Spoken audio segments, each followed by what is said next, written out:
Face à l'occupation anarchique du domaine public et privé de l'État, les pouvoirs publics lancent l'opération de sécurisation et de viabilisation de cet espace réservé aux projets d'intérêt général. Un tour dans la ville de Ngaoundéré suffit pour faire le constat de l'envahissement de ce domaine par la population.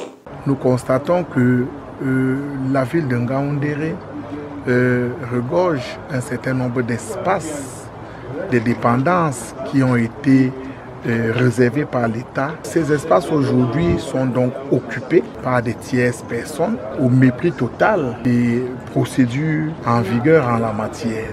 Des plaques qui rappellent les populations à l'ordre sont érigées dans certains endroits où le domaine public ou encore le domaine privé de l'État est envahi. L'opération d'assainissement de l'occupation du domaine privé de l'État.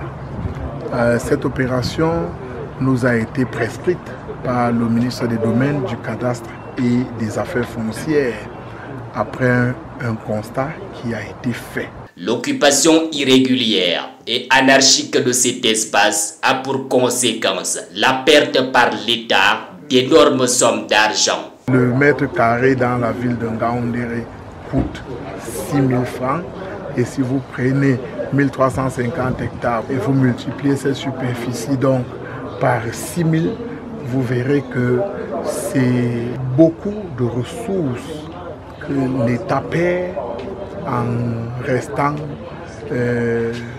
complaisant de cette occupation abusive que nous avons constatée sur le terrain. L'un des exemples les plus frappants est l'envahissement du nouveau quartier administratif par la population.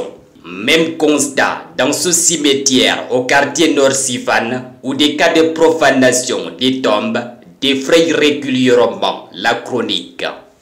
Ceux qui se sont engagés à profaner les tombes en construisant des maisons sur les tombes, nous allons engager des procédures réglementaires. La gestion du domaine public et privé de l'État est aujourd'hui prise en otage par des prédateurs qui dictent leurs lois. Le préfet de la ville, qui mène une lutte sans merci contre ce phénomène, a du pain sur la planche.